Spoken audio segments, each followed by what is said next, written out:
Welcome to the Matcha Guardians Podcast, brought to you by Matcha.com. Here, we focus on the biggest trending health topics of our time, featuring the greatest and upcoming wellness advocates. Now, here are the Matcha Guardians. Licensed dietitian Diana Weil and medical journalist Alara Hadjivateris. Hello and welcome to the second installment of our two-part episode. Last week, we had the chance to speak with Seth Viddal, who is in Colorado and a part of the natural funeral team. And this week, we are talking to Mike Reagan, who Seth focuses on the funeral aspect of this. And Mike Reagan is a death doula, end-of-life doula, who's also the CEO of the Natural Funeral Home, and someone that I'm really excited to speak with, especially as I've worked with birth doulas. Mike, you are sort of on the opposite end as an end-of-life doula, and welcome. Well, thanks, Diana and Alara. It's really wonderful to be here. So, Mike, to start us off, I think a lot of people, much like myself, we get a little uncomfortable speaking about death. It's kind of this icky topic, but ironically, it's something that we all have in common, right? We're all going to die, have an end of life, yet it's something that a lot of people don't like talking about. And I think something that I've already felt from our conversation last week with Seth is that you all at the Natural Funeral do a very good job of making people comfortable with their end of life journey. And dare I say, even enjoyable. And it being something people should look forward to. And it can be a really beautiful day in someone's life versus one of the worst days in someone's life.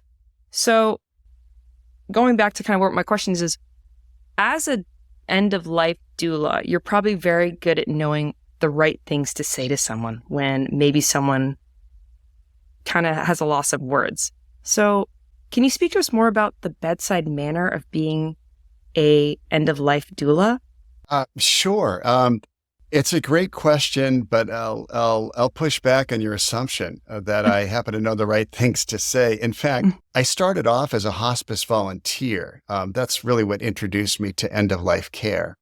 And in that role, I entered with tremendous enthusiasm and was so excited to get going on that.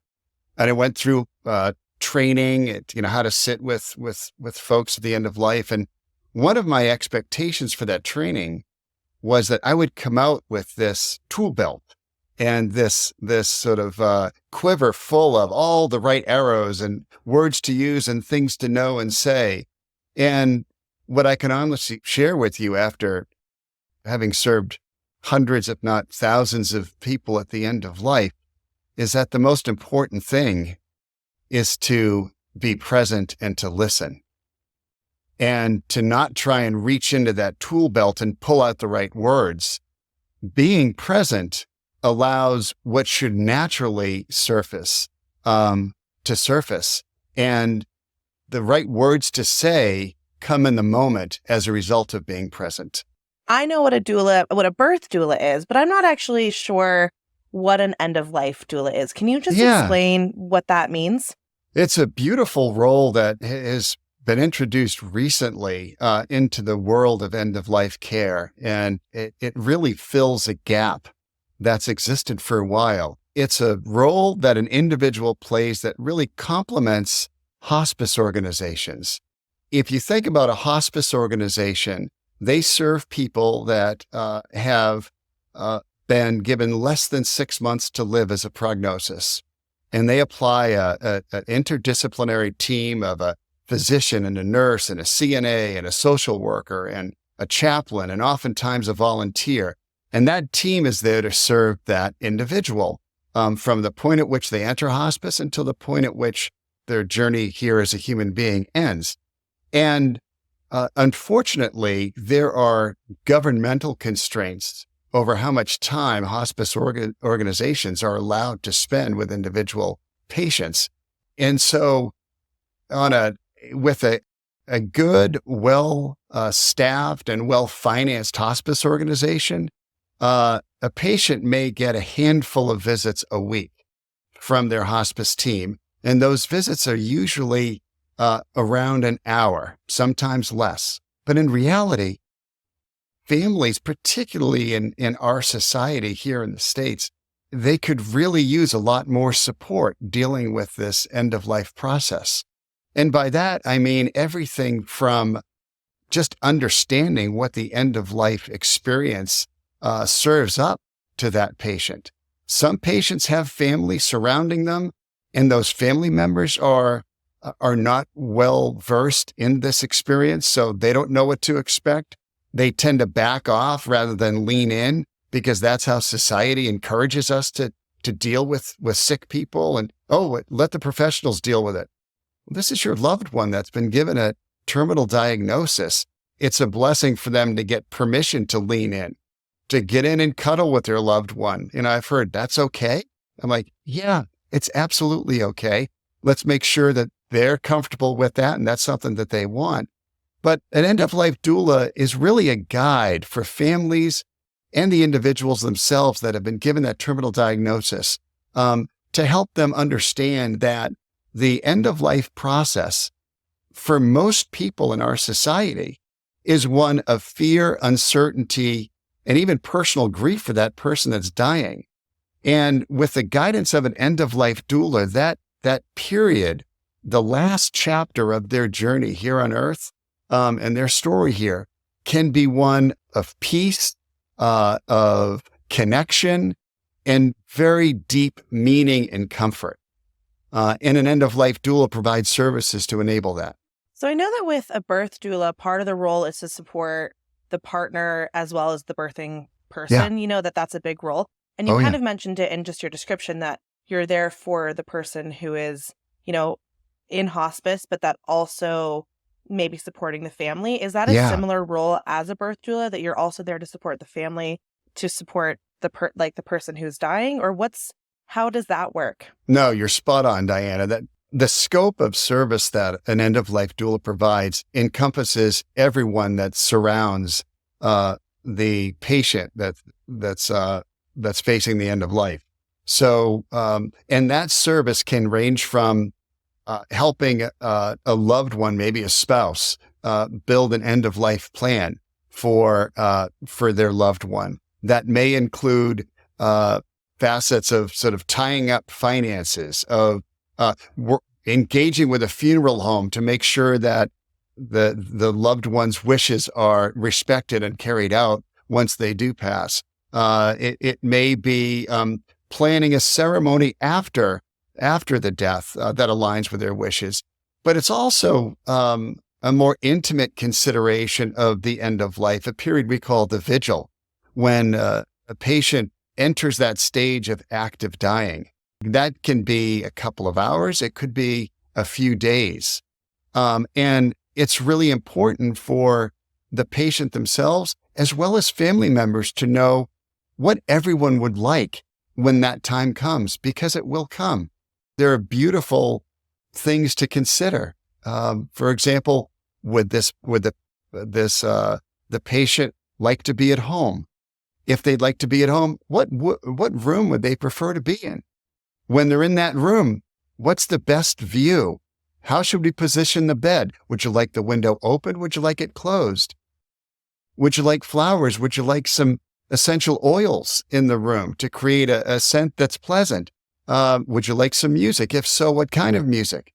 Do you want to have visitors? If so, who do you want? And by the way, is there anyone you don't want to come by? And there was a story of a woman that was planning her own vigil with a doula. And the doula asked about visitors. And this woman said, "Oh, yeah, I want visitors. But here's the deal. I want to have a chair outside my room so that anyone that comes to visit me, they have to sit in that chair first. And I want them to think about something they're grateful for. And after they've done that, they can enter my room because I know their heart's going to be in the right place." Wow. And, we're all so busy and we get caught up in our own lives. And not only do we not know how to just be present and quiet and sense what's going on, we got all this noise going on in our head. And I absolutely love that woman's wisdom to ask for that chair. It's something we should all do. If not sitting in a chair, certainly do it before you enter a room. Mike, have you noticed as far as working with certain clients at their end of their life, that they just all of a sudden get this amazing wisdom bestowed upon them? Like they just become very well-spoken? Yes, I have. I can tell you it has not been universal, but it's been very common for me. And I'll share a story with you. I was serving a patient, and I'll call him Danny. I never use my patients' real names when I share their stories. Danny was dying of a tumor. He was dying of cancer. He had a big tumor on the side of his face. It was something he was quite embarrassed about. Danny had been a recluse for most of his life. And when I first met Danny, he was quiet, he was reserved, and he felt embarrassed about this tumor on his face. So he had a handkerchief that he would place over his tumor because it was oozing, and it was something he thought would be unpleasant for anyone that met him. And I said, "Hey, Danny, if you're covering that for me, you don't have to. I'm totally cool with it." And he's like, "Seriously?" I'm like, "Yeah, don't worry about it." And so he let the handkerchief drop. And then I explained to him that I performed something called comfort touch, which is kind of like gentle acupressure on the hands and feet that can help people relax and sometimes even relieve pain. And so I explained that to him, and I said, "Hey, would you like me to try it on you?" And he said, "Okay." And so I started doing comfort touch on Danny, and I could see him physically relax. And by the time I'll often say to my patients when I'm working with them and doing comfort touch, I'm like, "Hey, if you don't want me to talk, or if you don't want to talk, that's totally cool. I'm just here to serve you in whatever way you need." And so we didn't really talk for a couple of minutes, and I got to his feet. And as I was working on his feet, he said, "I just remembered something I haven't thought about in ages. And I don't think I've ever told anyone this before." And I said, "Well, would you like to tell me, Danny?" And he said, "Yeah." And I think the demonstration of unconditional love, it's like, "Look, dude, I don't care if you got this huge tumor in your face. I'm just here to serve you in any way I can." That enabled sort of a wall, both separating him and me, as well as maybe a wall to emotions that he's had up for a while to kind of melt. And he said, "I remember being probably around 3 years old on my tricycle in my driveway in Iowa. And I remember seeing the sun coming up over the trees and thinking to myself, I used to be part of that light." Wow. And yeah, I'm getting goosebumps just sharing that story. And I let that story just sit for a minute. And then I said, "Danny, can I ask you a question?" He said, "Sure." I said, "Do you think when you thought that thought to yourself, when you kind of said, I used to be part of that light, do you think you really were separated from the light at that time? Or was it just your perception at that time?" And he stopped for a minute and looked up at the ceiling. And then he looked back at me and he said, "It was just my perception at the time." And to your question, Alara, that's an example of just the surfacing of incredibly deep wisdom that this man, who was, 2 days away from dying, realizing I'm part of that light still. And I knew that implied in his response was that he knew he was returning to that light. And what a beautiful, thing for him to share with me. And it was comforting for him. It sounds that he was coming to terms and pretty comfortable with his end of life journey, which is, for me, as someone who I would say is, I'm a scaredy cat. I'm scared of death. I don't know what to expect. It's very overwhelming to me. Gives me a ton of comfort that there will be these, moments, I think, throughout our lifetime, not even just right at the end, where you just kind of become more comfortable with this being the natural process, right? Yeah, absolutely. If you're up for it, I got another story that kind of reflects someone that's very afraid at the end. Oh, yes, please. Yeah. I think that's something that a lot of listeners could probably relate to. At least the scaredy cats like me out there. Sure.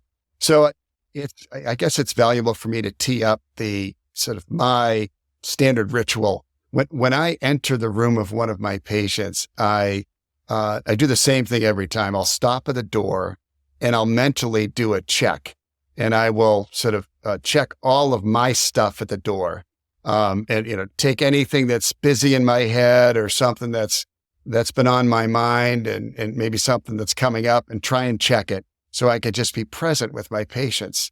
And then I say a quick little silent prayer, the prayer of St. Francis, and I say, please make me a channel of your peace. And then I enter the room. And how I can be a channel is left up to the situation. I just quiet myself and I try and allow that to happen. In this case, when I entered the room, my patient was absolutely terrified. She was actively dying, but her eyes were open. Her body was rigid with fear. And her eyes were darting back and forth and back and forth. And I went in and I introduced myself to her, and I took her hand, and I let her know that I was there just to accompany her, and to serve in any way that might help her at this time. And she remained rigid. And I tend to open up to what surfaces for me as the right thing to do. And for her, I sensed that it was important for me to stand at her side so she could look at me and I could look at her. And I just knew that she was petrified. And what I also knew was that she had absolutely nothing to fear. And so I took her hand, her left hand with my left hand, and then I just gently stroked the top of her head. And without actually spoken words, I just silently communicated to her, you are so loved. You are so loved. And she immediately, and looking in my eyes, she immediately relaxed, and then she let go. And I think that woman's demeanor, unfortunately, is not uncommon. We have this sense, this fear, and Elara, you commented on it. You're like, I'm kind of a scaredy cat. And I can honestly say that from what I've witnessed, the transitions are absolutely, absolutely beautiful. I'll do one more, just because it was one of the most moving ones I ever had. And there was a patient I was serving. I showed up, checked myself at the door, walked in. She was actively dying. She was not conscious, but I still go through the same routine. I introduce myself, and then I usually sit down. I'll take their hand, and I silently communicate that I'm just a soul, just like them, and I'm here to walk with them on the final leg of their human journey. And then normally in my mind's eye, I see the two of us walking into the distance, usually with a perspective from behind. With this particular patient, she was a woman in her early 50s. I think she had ALS, was dying from ALS. And when I sat with her and I took her hand and I did that silent communication, I'm just a soul here to accompany you and serve you in any way that I can. In my mind's eye, instead of seeing the two of us from behind, I saw her on the other side of her body, and she raised both of her hands and said, yes, yes. And then she passed. And I had never experienced anything like that. And I just knew it was very real, and that she took that moment being accompanied by someone that was there with unconditional love to support her, to give her the permission to let go, and to let her know that it's okay to let go. That's what she needed, to let go. And that on the other side of that experience was complete bliss. She was thrilled. And then after she passed, she was at a hospice care center at the time. I went out and I told the hospice nurse that she had passed, and they did the check-in and paperwork. And I went and sat with another patient. And then when I came out about 30 minutes later, that woman's sister had arrived, and she approached me and said, I understand you were the person that was with my sister at the end? And I said, yes, I was. And I explained to her that, she passed very peacefully, not long after I sat down with her. And her sister raised her hands and said, yes, she's been struggling for so long. And it was the exact movement that her sister had done when she passed. Wow. And so, you can't make this stuff up. This is just a beautiful experience that I've had the privilege of witnessing. And I've been told by many that it's comforting to hear these stories and to know that, you don't have to be afraid. You don't have to be afraid. Mike, we've done other episodes in this series regarding energy, and that seems to be the recurring theme of what you're talking about here. We've talked about Reiki. We've talked about all kinds of healing energy. To me, it's almost like you're reading the energy in the room when you're with these patients. And it also strikes me, the word you keep using over and over again is serve, not work for, not help, but serve. It really strikes me that you keep using that specific word. Yeah. Well, that's what we're doing. And by the way, what I experience and what I sense, and I love your tie-in with energy, that's available to everyone. And I work with the families of these patients to let them know that it's there. If they simply sort of get rid of their own stuff, quiet their minds, and find the ability to just be present and to be aware and to open their heart. There's no judgment, of themselves. Am I doing the right thing? Am I saying the right? Should I sit like this? There's no judgment. There's no judgment of the patient, of themselves, or anyone else. You're just opening your heart to a way that you might be able to serve this person in the last moment of need. And beautiful things surface when people do that. Yeah, it is energy. John, you're absolutely right. And I think one of the other things you bring, Mike, is love. Just this kind of,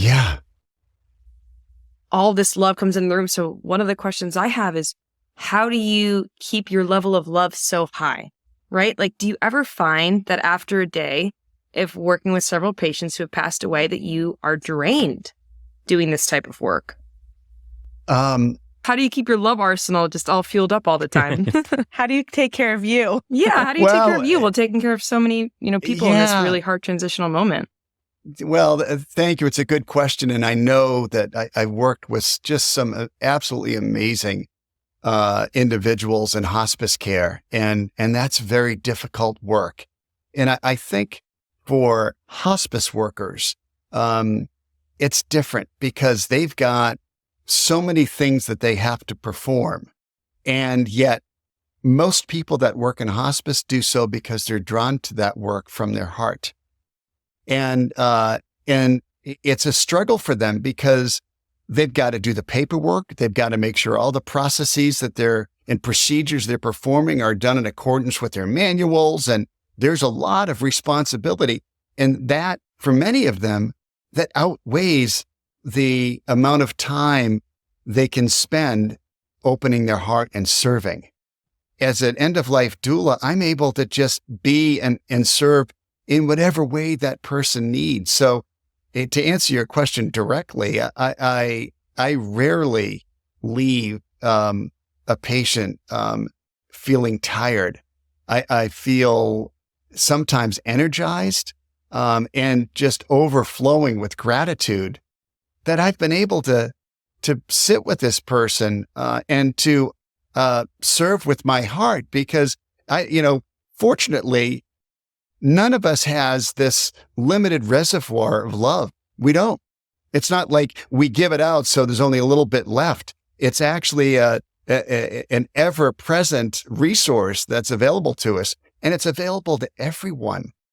In fact, when we feel like we're drained and we've got very little left to give, if we can shift our perspective and realize that love is boundless, it may just take that shift in perspective to give us the calm to be able to recognize that and to feel filled up again, if that makes sense.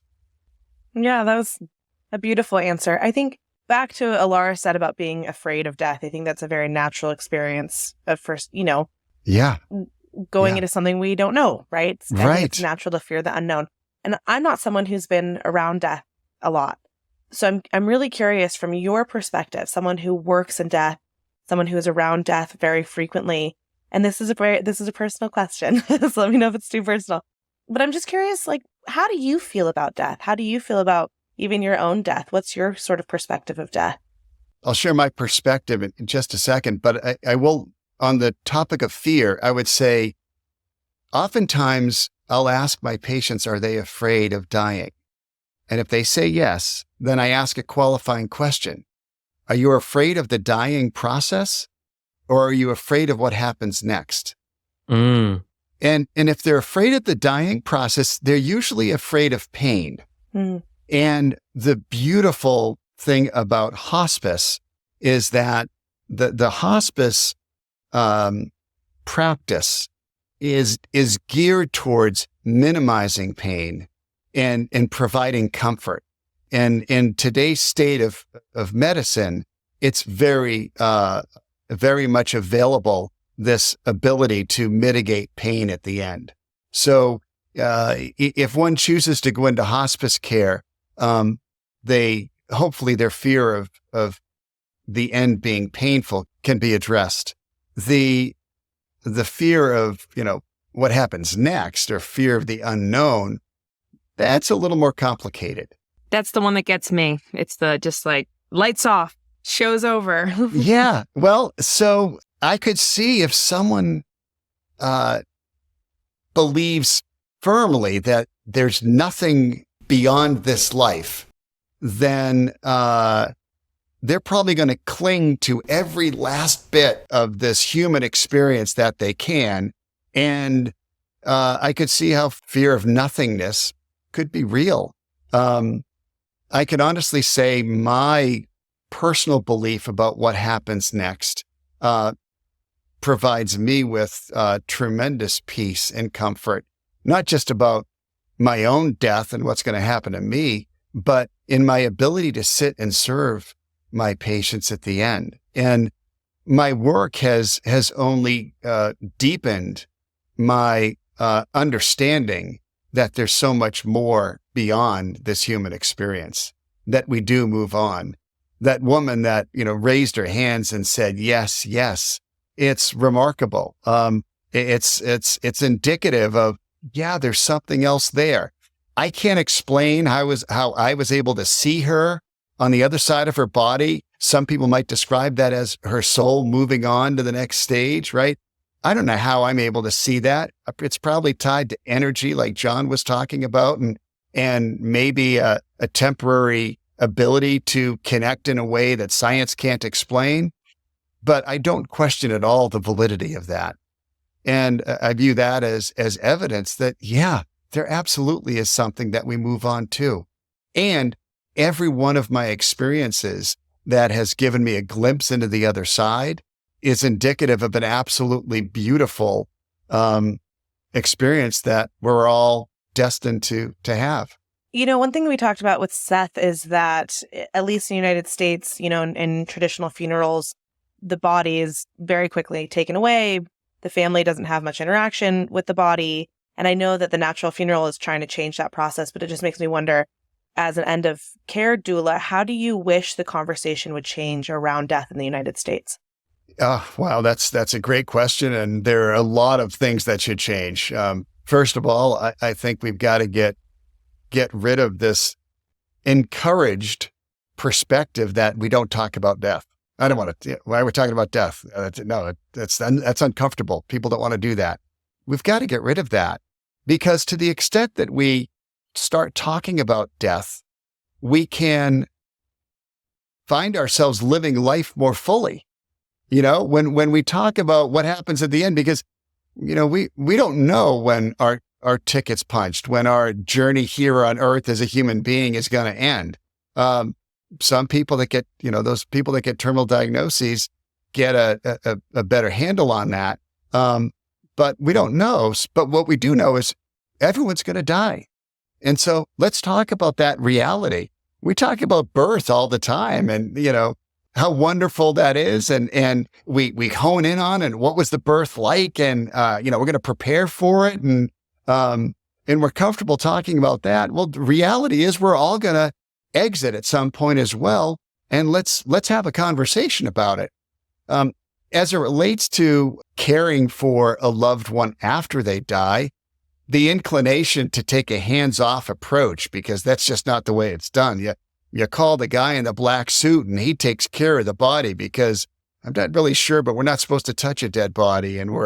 But you know what? That body represents the vessel that your loved one occupied for their entire life. There's nothing to be afraid of there. And so go ahead and get comfortable with the idea of embracing and celebrating that vessel.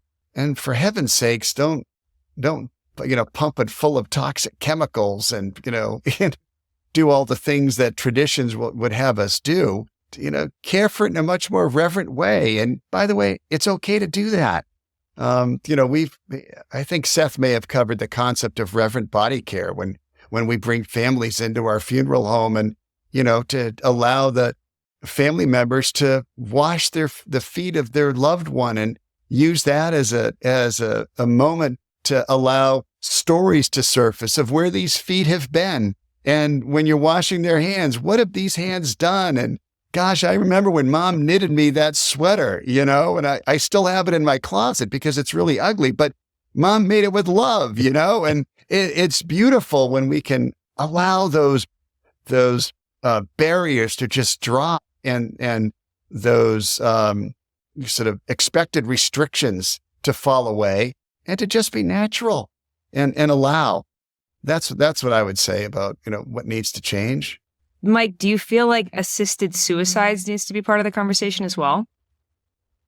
I feel like that's kind of a hot button topic when it comes to death. Here in Colorado, we had a law passed, I want to say about 7 or 8 years ago. And it's called the Medical Aid in Dying Law. And that allows for terminally ill patients to request a prescription for a mix of medicine that they can personally consume during their final stage of life, that allows them to control sort of their exit point, if you will. And for many, and by the way, I have served patients that have availed themselves of medical aid in dying. The term assisted suicide, I don't really align with as it relates to medical aid in dying. When a person receives a terminal diagnosis and they're approaching their end of life, I don't view it as suicide. I view it as them harnessing control of that end of life experience. And I'll share a story with you. One of my patients, my doula patients, his daughter called me from out of state and said, my dad was just diagnosed with pancreatic cancer. They're giving him a month to live, and he needs support. So I went and visited with him. And I said, Charlie, how can I serve you at this time? And he said, well, I was a pulmonary technician, and that's been my career. That's what he does. He helps people breathe through medical means. And he was deep in it during COVID. He was helping people breathe, and he saw the suffering that occurred when people were in these units dying. And he said, I don't want to suffer like they suffered. And so I want to avail myself of medical aid in dying. And so I said, okay, what can I do to help? He said, I have no idea how to do this. So I called a friend of mine who was a physician that helped author Colorado's law. And I said, help us walk through this process. And he educated us. And then he made us aware of the waiting period, which was a 2-week waiting period. And that is after the patient declares that they want to avail themselves of medical aid in dying, and they've been evaluated for their ability to make such a decision and to clearly express that they are not taking this action under any type of duress. Okay. Once they're able to do that and it's documented by a physician, they had to wait 2 weeks for before the prescription could then be written. Unfortunately, he didn't get a month. He died 12 days later. And his wish was to be able to be lucid at the end with his family, to be able to communicate with them and to have a controlled exit that aligned with his wishes. And he didn't get that. He experienced tremendous pain in the days leading up to his passing. So he was very deep in sedation with morphine to control that pain. So he didn't get his wish. But thanks to him and his daughter's willingness to allow me to share his story, I testified before the Senate Committee of Health and Human Services at the State House about 2 months ago. And about a month ago, they passed a revision to the law that reduced the waiting period to 7 days. Wow. Yeah. So I must say I was disheartened when I testified, because there were probably 40 people there to testify. About 20 of us were there to testify in favor, and about 20 were there to testify against. Wow. Saying this is suicide, we're enabling suicide. And for many of them, I understand that it's rooted in a religious belief that they think it's wrong. And so I don't judge them for having that perception. It just saddened me that they have the perspective that they do, because I know that the medical aid in dying law has enabled people to have a beautiful, controlled end that was much better aligned with their wishes. And none of those patients that I've served with medical aid in dying wanted to die. None of them. But they didn't get that choice. The disease laid that on them. The choice they had was, how do I want to die? And that's what medical aid in dying enabled. I think it's so important to bring awareness to that and why that's an important choice. Yeah, I totally agree, Diana. Thank you.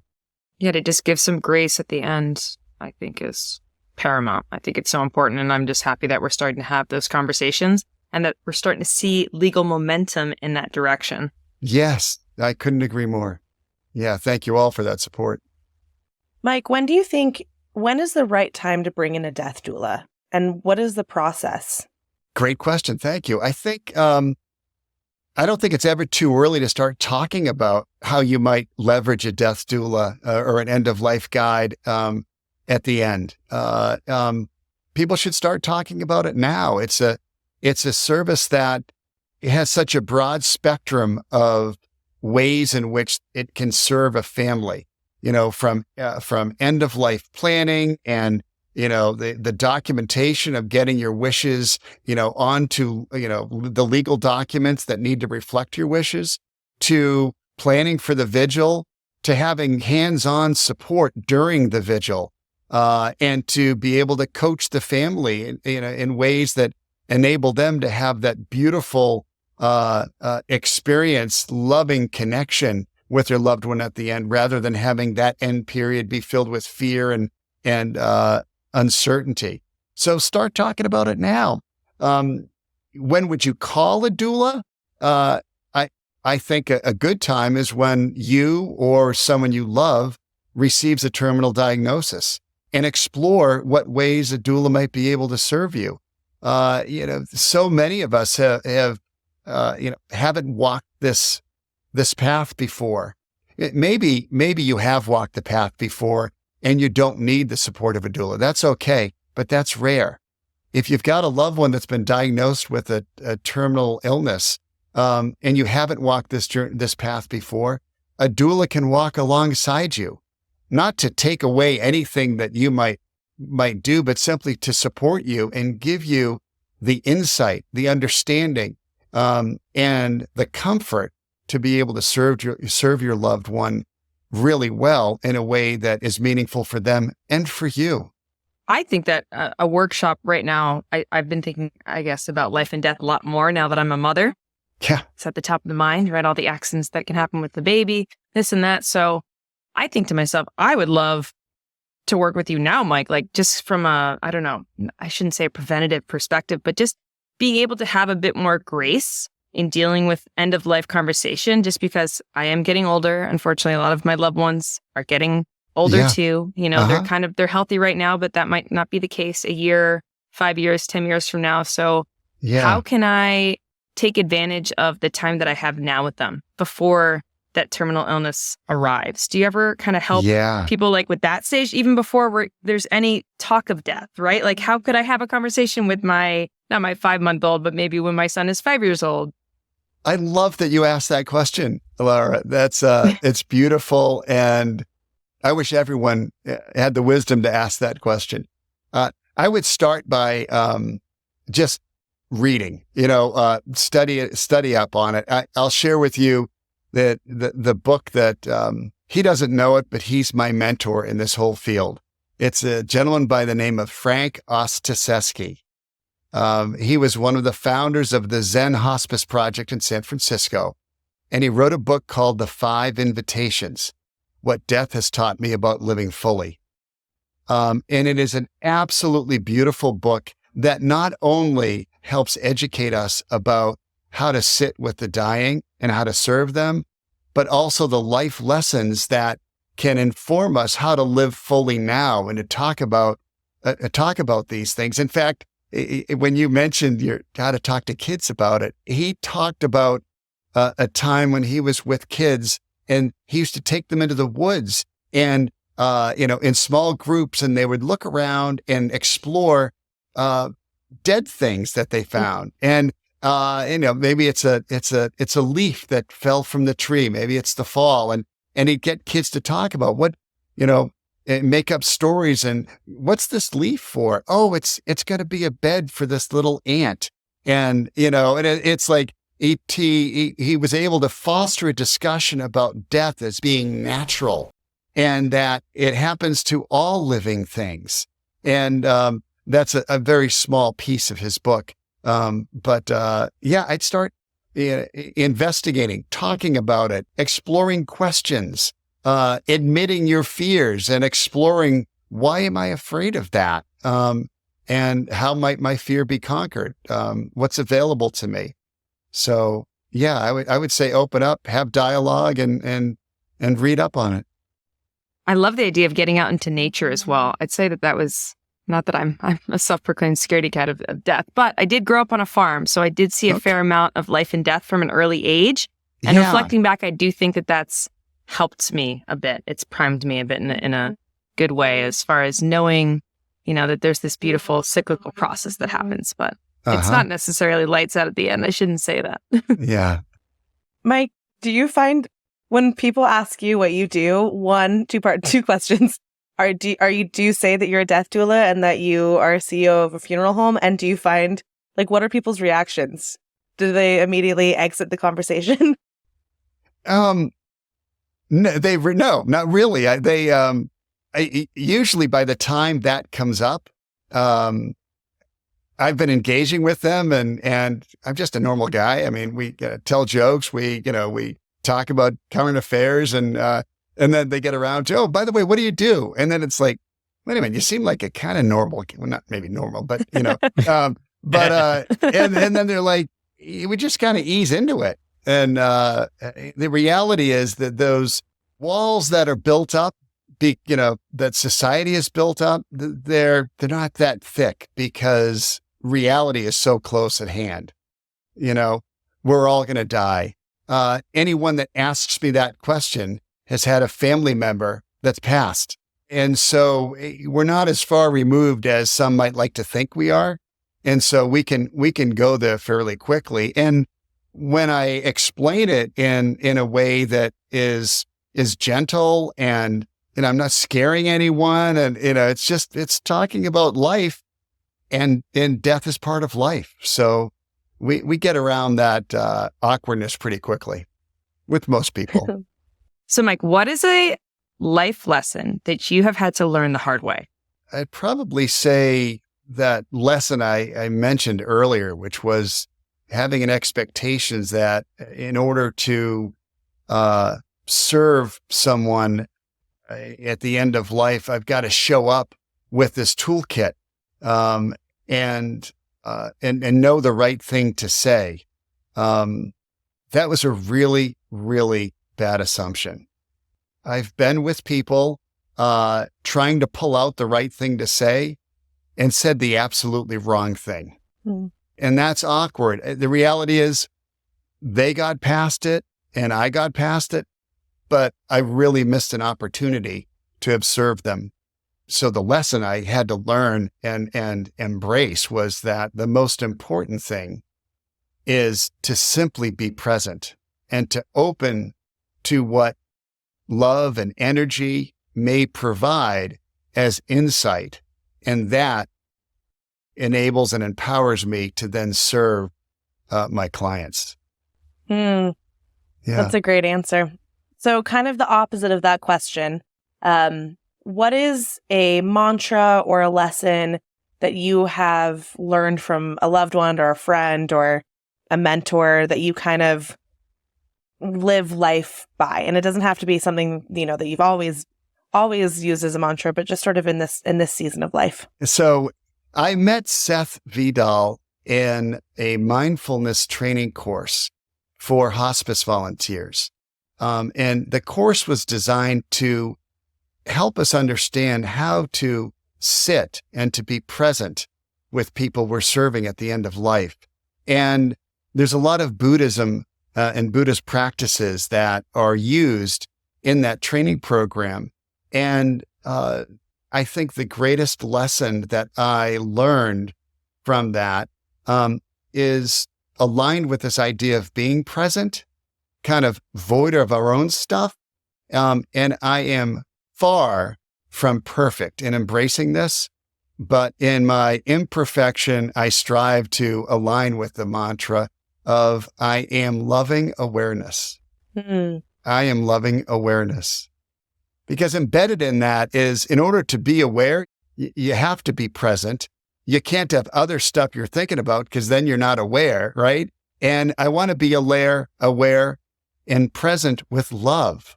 So having loving awareness, it's being open, it's being present, and it's serving with love. If we can all be lovingly aware, we'll be happier. We'll be able to serve people. We'll steer away from judgment of ourselves and of others. And really beautiful things can happen when we can embrace that. Yeah, not only being able to serve people more love, but accepting the love that we think we deserve. Yeah. So Mike, can you let our listeners know where, if they want to have a conversation with you, maybe hear more about your work, where can they find you? Sure. Well, they can always find me at thenaturalfuneral.com. And we've got a contact us area there. If they're interested in hearing some more of my stories of sitting at the bedside, I have a website called peacefulpresence.org, peacefulpresence.org. And there on my website, that's my doula website, there's a section called Stories from the Bedside, where I share several of my experiences with my patients. And there's also a contact me section there as well if they want to get a hold of me. And by the way, I'm connected with a number of doula organizations around the country. So if there's someone that is in New Jersey, I have a bundle of wonderful doulas in the New Jersey area that I'm connected to. So I would be happy to connect them there too.